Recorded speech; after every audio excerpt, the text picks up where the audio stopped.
What is going on? Welcome to my channel. I am the Covered Call guy, and on this YouTube journey, my goal here is to create $120,000 in annual passive income. Currently holding 6 Covered Call ETFs. Right now, my projected annual dividend slash distribution income is about $7,000 a year. That is about 5.8K a month, 1.3K a week, $191 per day, and about $7.99 per hour. For those who are wondering about my holdings, my portfolio size, what I'm buying, selling, if I am buying, selling for this month, or just holding cash position, just wait till the end of the month. I do a portfolio review of everything at the end of every month.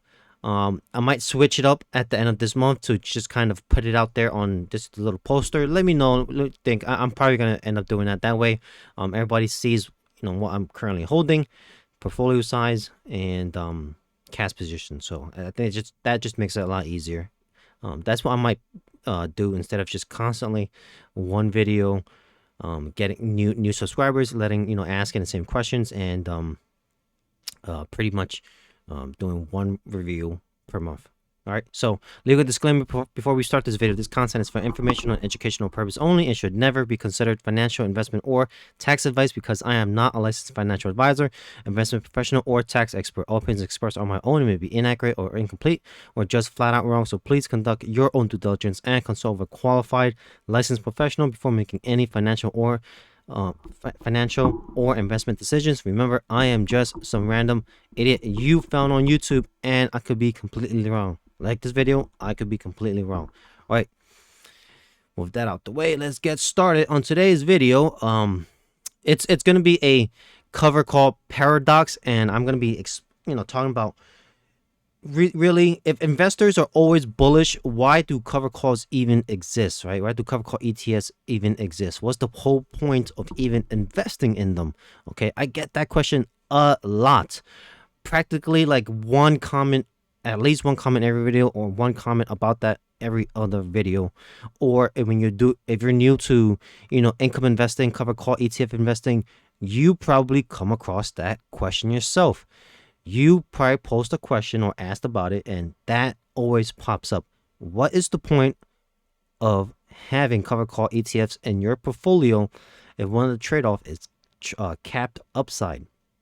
And the market over time is always going to go up. Well, we're going to talk about it because that is actually a great freaking question.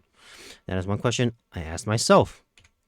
All right, so we have to get started on the brutal reality here, right? So I'm going to show you the absolute ugly side first, right? You are promised an alluring trifecta: equity growth, high yield, and stability. That sounds perfect, right? That is basically like that's a win-win-win on all sides.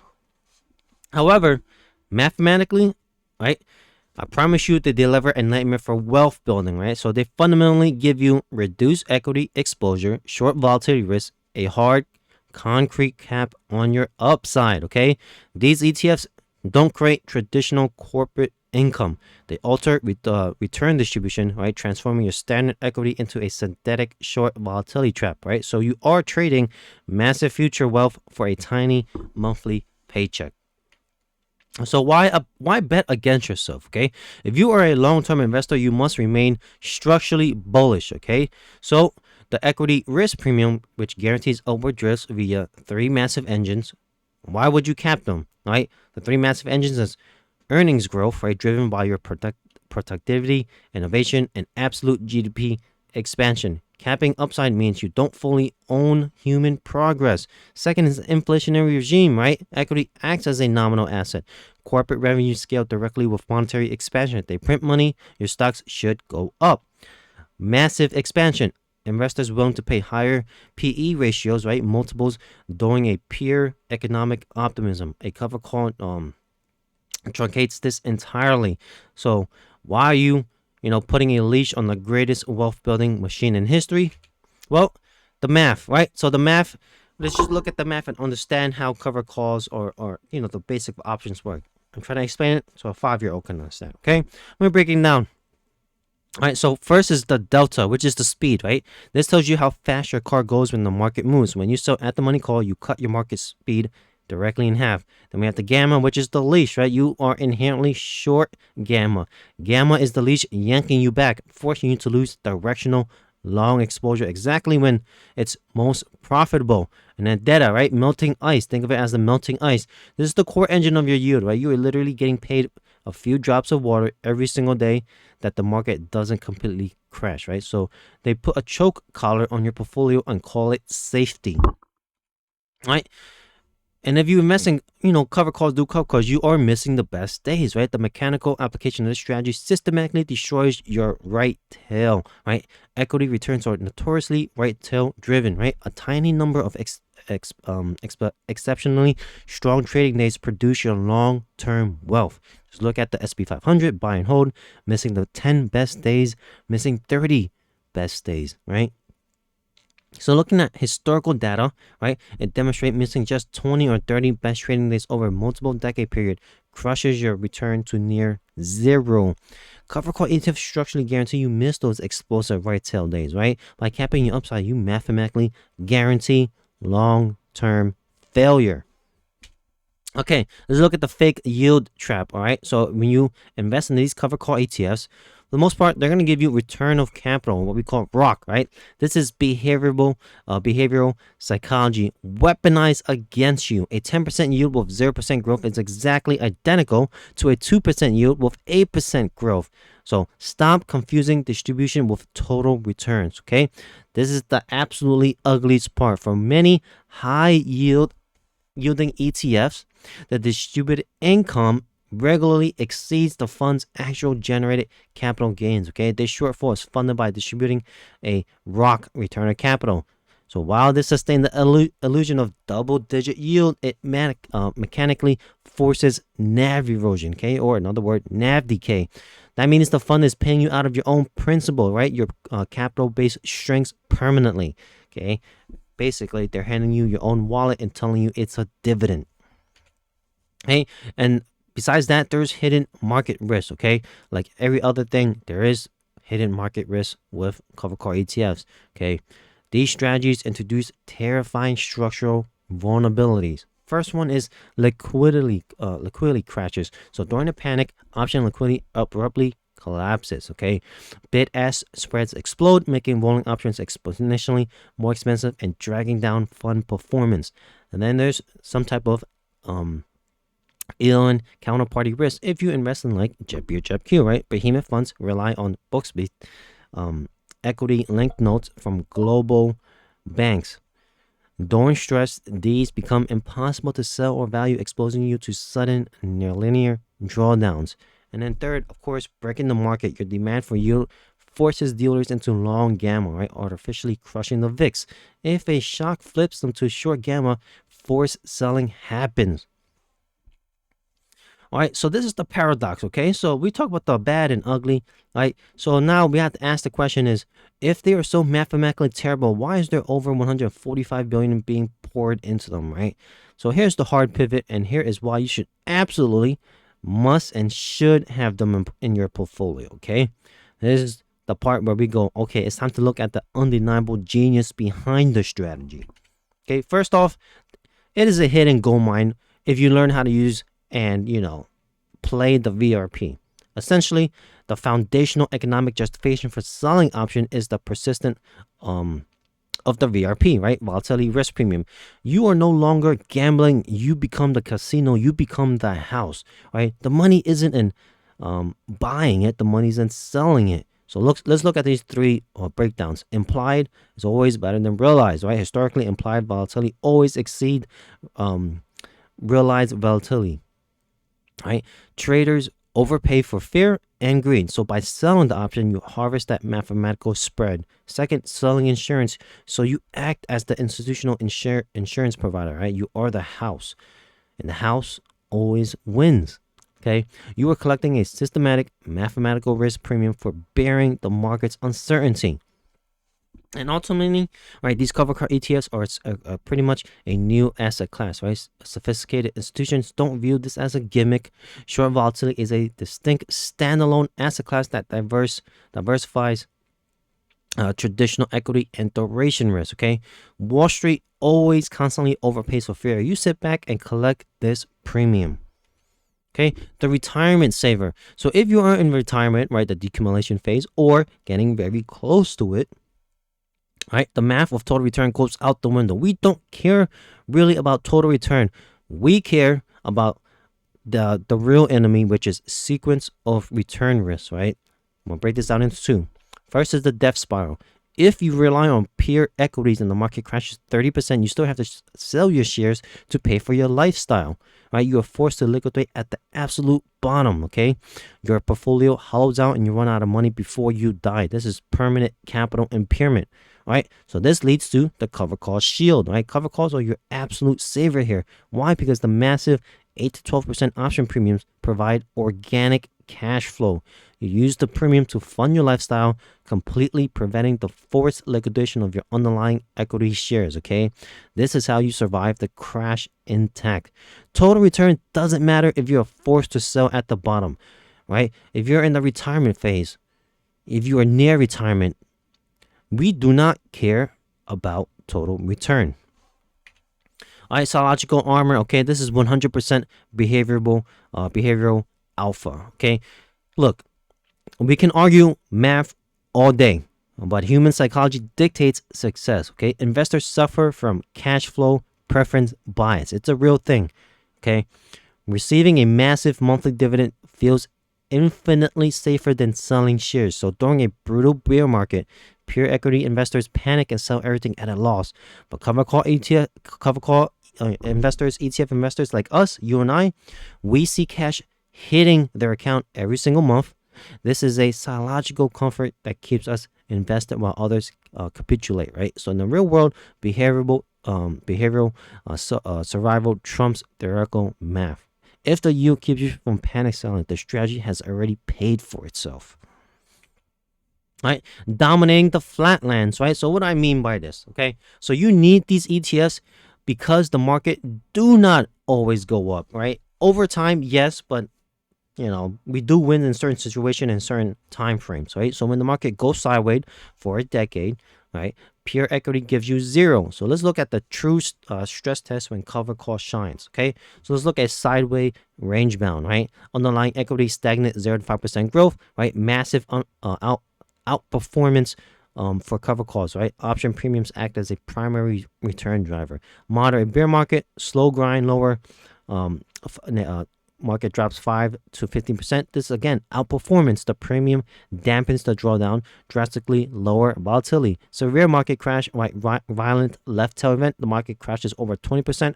This is where absolute outperformance versus pure equity provides a static buffer to absorb the blow, right? So while pure equity investors starve in these sideways markets, we get paid to wait. And if you're not retired or you're just about to retire and you still can, you buy the dip, right? That's it. You buy lower, you get to have more shares, right? And then again, this is a global asset class, so it's not a fad or a gimmick, right? It's a fundamental shift in portfolio construction. The entire globe is adapting this because it works as an equity income hybrid, right? Canada is already starting to build up a 6.6 billion inflow, right?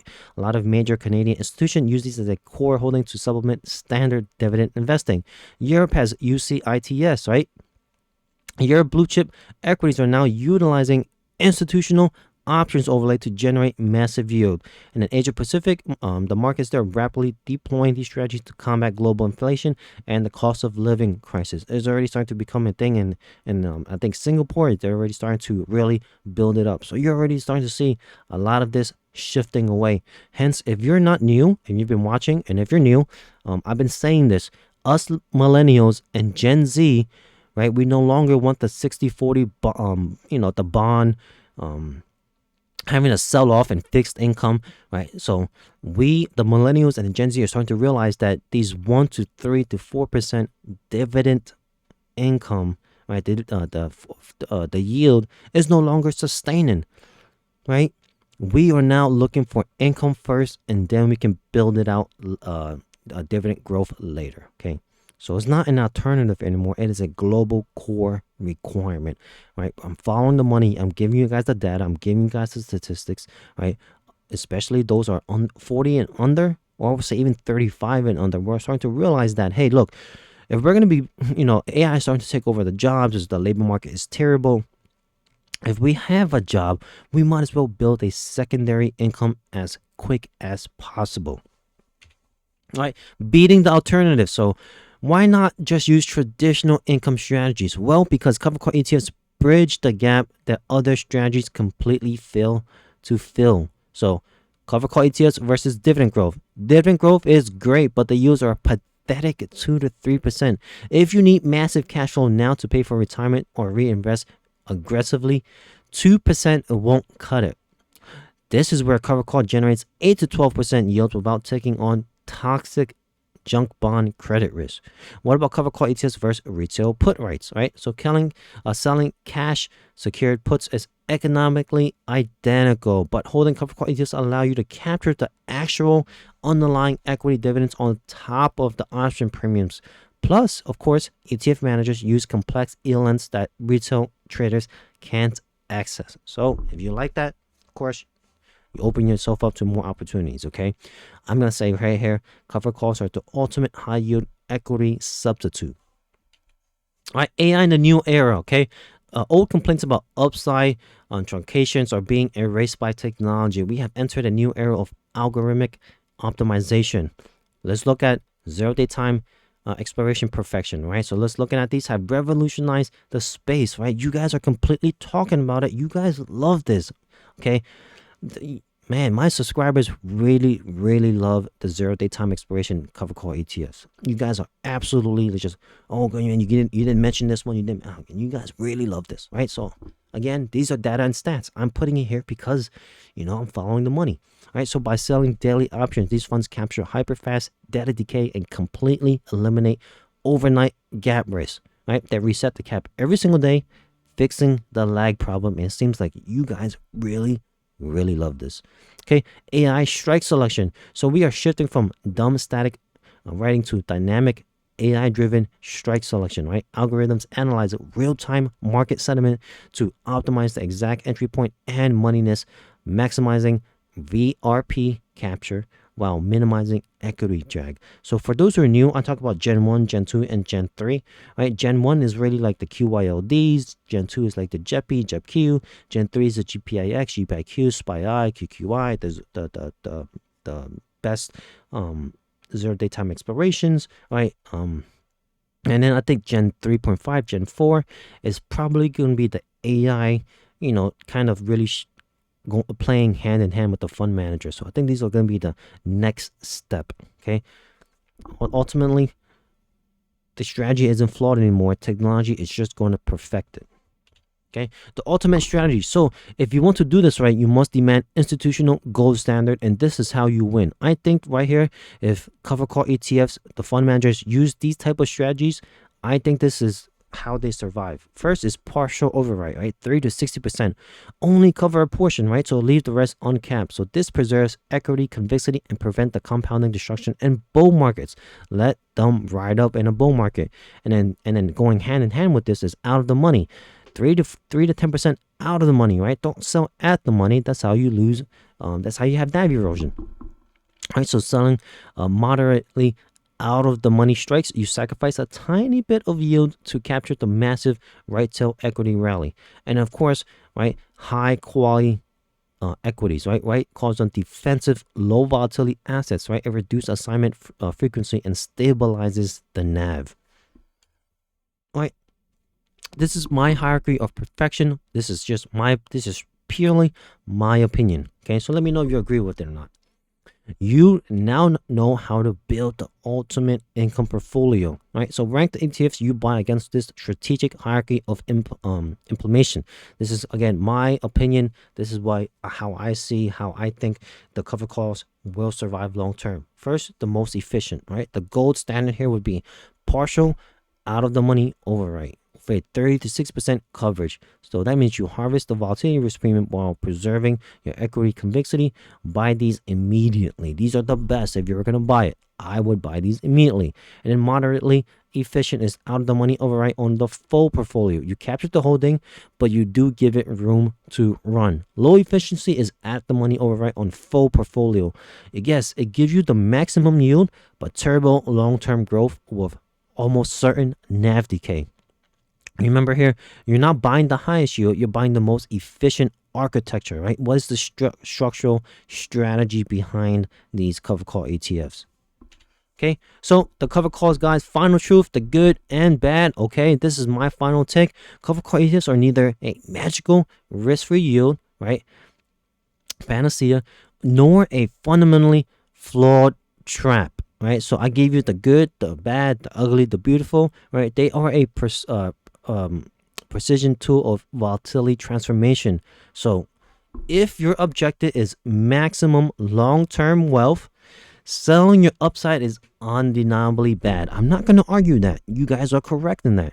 However, if you are prioritizing sequence of return risk mitigation, income stability, and psychological comfort, this strategy is the absolutely best way to prevent forced liquidation of your shares during market drawdowns. And of course, if you're a retiree, if you're about to retire, right, this is the best way going forward. You rationally, okay, keyword is rationally, you know what you're doing, you know the outcomes of it, sacrifice future abstract convexity for present tangible stability, right? You want actually to have the cash deposited into your account to use, right? Hope you woke up from this video, right? You now know the ugly truths and undeniable institutional power of cover calls. So when someone really questions it, well, go ahead and send them this video. I gave you the good, gave you the ugly, gave you the, the beautiful, right? You understand that, it plays a certain part in your portfolio. You understand the good and the bad. So hopefully open up your view for those, especially for those who are new and wanting to get into the income space, wanting to come into the covered call ETF space, right? My channel is all about, I always want to give you the honesty here. All my videos, I'll give you the good, the ugly, the bad, the beautiful, everything.